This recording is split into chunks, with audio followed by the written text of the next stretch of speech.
Hello guys, I am Aditya Kedari. आज का topic है striking a blow against Assam's inclusive ethos. तो ये टॉपिक क्या है, इस टॉपिक के बारे में डिटेल में बात करेंगे।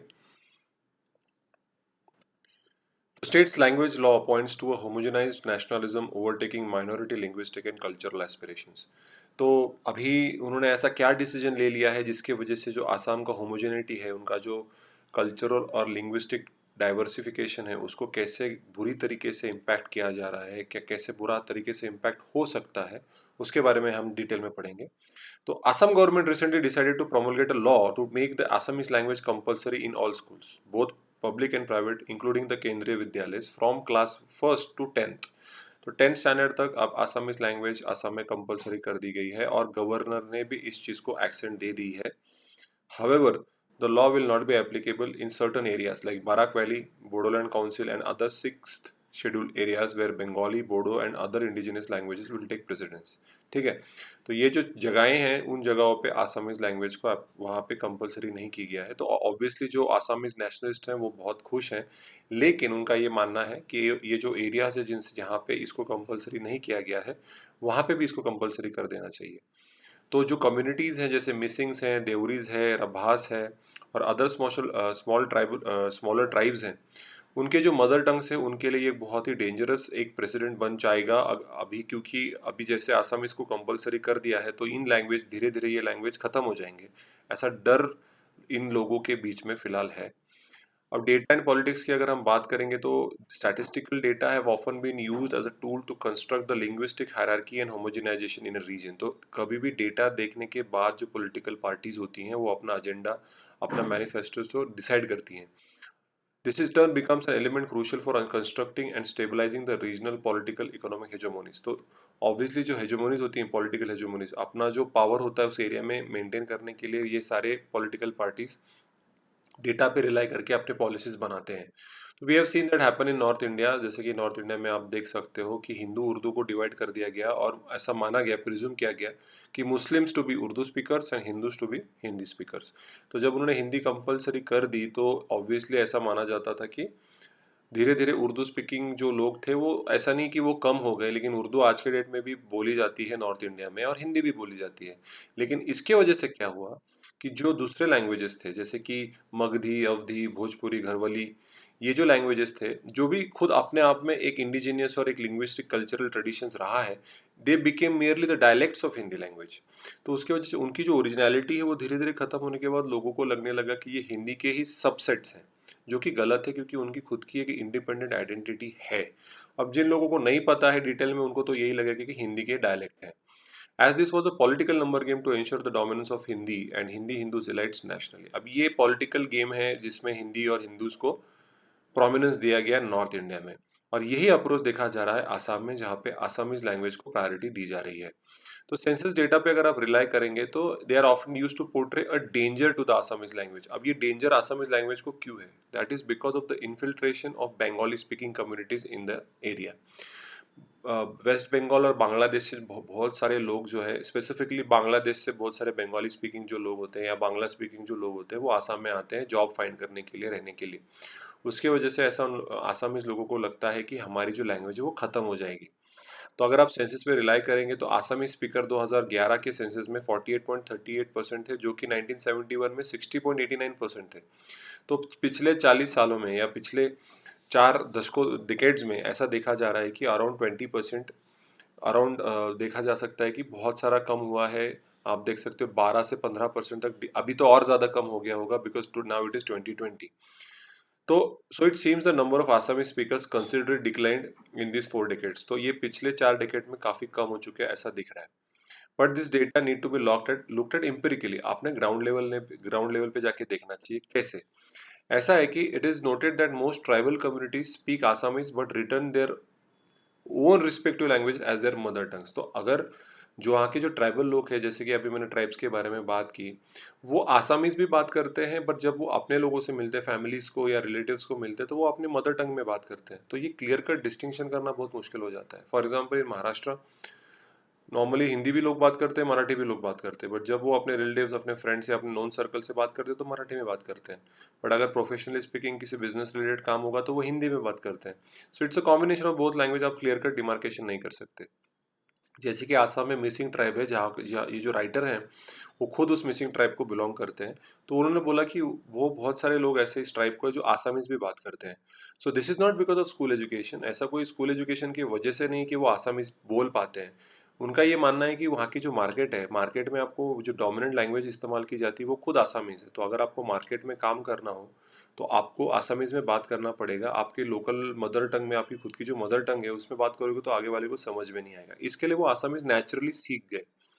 उसके बाद what is it is having an impact on tribal languages. Tribal languages पे क्या इम्पैक्ट होगा? तो obviously the imposition of Assamese has had adverse effects on tribal languages, especially on those which do not enjoy any constitutional protection. तो constitution का जो 8th schedule होता है उसके अंदर हम लैंग्वेजेस को प्रोटेक्ट करते हैं। तो बहुत सारे ट्राइबल लैंग्वेजेस है आसाम में, even all over the India से बहुत सारे लैंग्वेजेस जिनको कॉन्स्टिट्यूशनल प्रोटेक्शन नहीं मिलता है। तो अगर नहीं मिल रहा है तो नेचुरली क्या होगा, आगे जाके ये लैंग्वेज वाइप आउट हो जाएंगे, खत्म हो जाएंगे। Tribal languages are generally on a study decline, धीरे धीरे कम हो रहा है। अगर आप सेंसस का डेटा देखोगे मिसिंग ट्राइब में, तो 2001 के सेंसस में 41.13% लोग ये लैंग्वेज इस्तेमाल करते थे, अब 2011 में सिर्फ 14.28% है।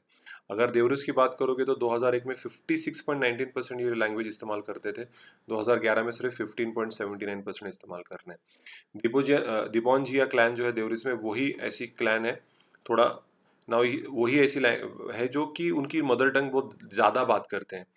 अब प्रभास कम्युनिटी की अगर मैं बात करूं तो दिस कम्युनिटी रिपोर्टेड एक इंक्रीज हुआ था 18.23% में in the number of speakers in 2001 census.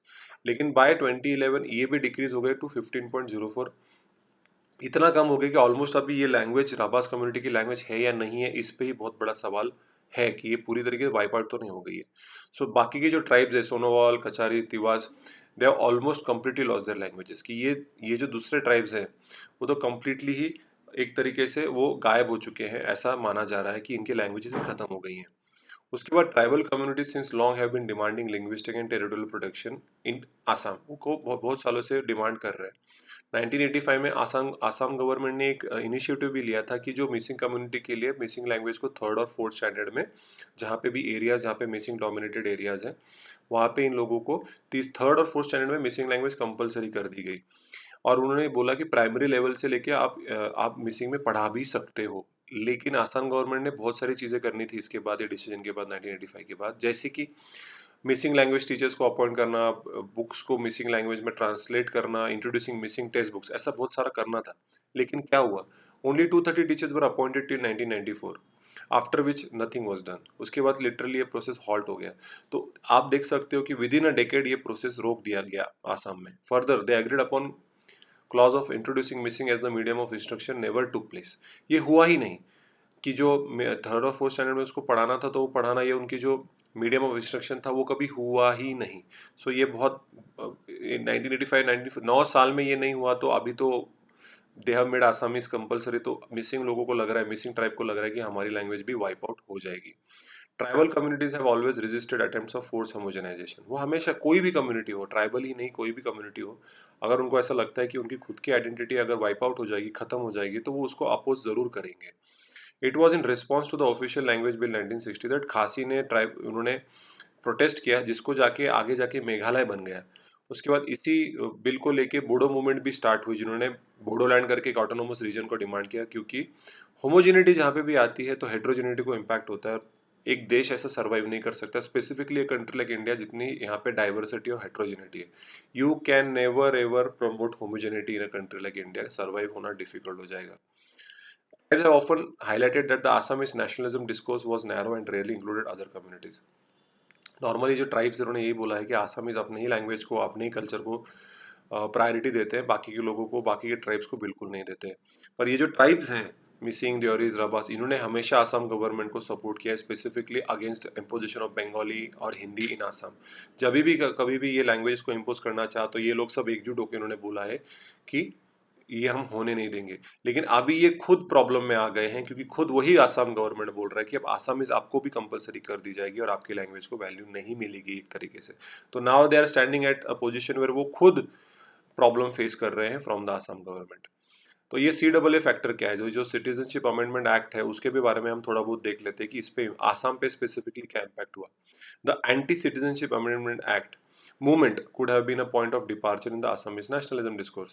तो जो सिटीजनशिप कि जो अमेंडमेंट एक्ट पे जो इतना सारा वादा, जो बीच में बहुत सारा प्रोटेस्ट चल रहा था, तो तब ऐसा लग रहा था कि आसामीज नेशनलिज्म थोड़ा सा चेंज हो जाएगी और ज़्यादा इंक्लूसिव हो जाएगी। जो ट्राइब्स हैं, मिसोरी और देवरास, ये सारे जो दूसरे जो ट्राइब्स हैं इनको भी इंक्लूड करेंगे, ऐसा लगा था, लेकिन हुआ नहीं। धीरे धीरे ये मूवमेंट जब बढ़ती रही तो उनको लगा कि नया डेफिनेशन आ रहा है, आसामीज नेशनलिज्म को, आसामीज इंडिजिनियस लोगों को ज़्यादा इंपॉर्टेंस दिया जाएगा, ऐसा दिख रहा था। This definition was inclusive of tribals and other non Assamese communities, कि ये जो डेफिनेशन, ये नया जो मूवमेंट आ रहा था, इसके अंदर दिख रहा था कि ये अभी बहुत ज़्यादा इंक्लूसिव है। इसमें ट्राइबल्स, नॉन आसामीज लोगों को भी इंक्लूड किया जा रहा है, और सिर्फ आसामीज ट्राइब्स और आसामीज लैंग्वेज को प्रमोट नहीं किया जा रहा है। Demands for raise for protection of indigenous land, culture, language etcetera in this struggle. However, at the core of the moment, एक डर हमेशा था, was always the fear of infiltration that the CA bill promoted. इसमें हमेशा एक डर था. Such fear and insecurity have an inherent tendency to straitjacket heterogeneous aspirations and scuttle the inclusive nature of the movement. तो ये जो CAAA का जो मूवमेंट था, इसमें हमेशा डर लगता था, तो ऐसा लग रहा था कि ये जो इमर्जिंग ट्रेंड्स खत्म हो जाने के बाद, या जब ये फिजल आउट हो जाएगी ये प्रोटेस्ट, तो फिर से आसामीज नेशनलिज्म टेक ओवर करेगी, फिर से वो अपने ही लोगों को सपोर्ट करेंगे, अपनी लैंग्वेज को सपोर्ट करेंगे, जो कि अभी दिख रहा है। तो government is in fact manipulating this element of fear by raising linguistic nationalism to weaken the inclusive and anti hegemonic buildup in the anti CAA movement in Assam. तो अभी एक तरीके से वो डर गए हैं और अभी वो लिंग्विस्टिक नेशनलिज्म को सपोर्ट कर रहे हैं by making Assamese language compulsory till 10th standard. तो जनवरी 2020 में उन्होंने बोल दिया था कि वो आसामीज लैंग्वेज को मैंडेटरी करने वाले हैं, और अभी उसको परमिशन भी मिल गई है। अभी जॉब रिक्वायरमेंट के लिए भी जो मिनिस्टर होम अफेयर के मिनिस्टर्स हैं आसाम के, उन्होंने ये भी बोला है कि अगर आपको गवर्नमेंट जॉब चाहिए आसाम में, तो 10th स्टैंडर्ड तक, आपने 1st से 10th स्टैंडर्ड तक आसामीज लैंग्वेज आपको आपने पढ़नी चाहिए, आपने you should have that in your curriculum. अगर नहीं होगा तो आप अभी इस पे चर्चा कर रहे हैं। तो आप सोच सकते हो, अगर ऐसा हो गया, this moves are clear indications of a non inclusive homogenise Assamese nationalism taking precedence, जिसकी वजह से जो माइनॉरिटीज़ हैं उनको बहुत ज़्यादा प्रॉब्लम्स फेस करने पड़ सकते हैं। ऐसा कि उनको, जैसे नॉर्मल देखा जाता है कि इंग्लिश आनी ही चाहिए, तो आसाम में आसामीज आनी ही चाहिए, ऐसा हो जाएगा, जो कि एक प्रॉब्लम हो सकता है फ्यूचर में। तो such a move alienates this linguistic identities such as Mising, Deoris, Rabhas, and limits the definition of Axomiya to just the speakers of the language. तो ऐसा ना हो जाए आगे जाके ये सारे ट्राइब्स और उनकी जो लिंग्विस्टिक स्पेशलिटी वो सब खत्म ना हो जाए।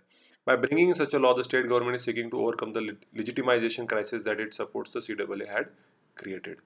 तो एक तरीके से ये फियर बढ़ते जा रहा है, और CAA आखिर में ऐसा ना हो जाए कि जीत जाए, और जो आसाम का जो कल्चर है, आसाम का जो लिंग्विस्टिक स्पेशलिटी, वो खत्म हो जाए।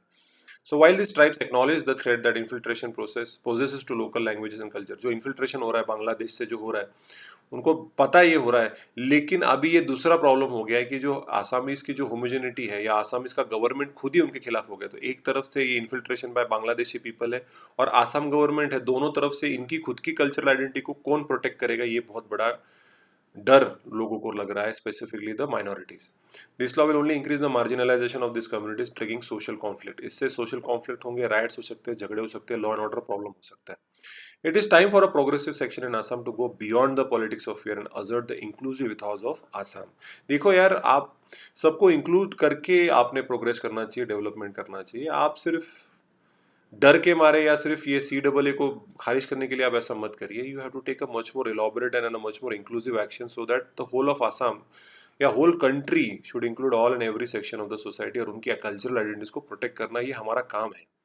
ऑलराइट, सो मुझे लगता है आपको वीडियो अच्छा लगा, तो प्लीज़ लाइक करिए, शेयर करिए। कोई भी डाउट्स होंगे तो कमेंट सेक्शन में पूछिए। I am Aditya Kedari signing out. जय हिंद।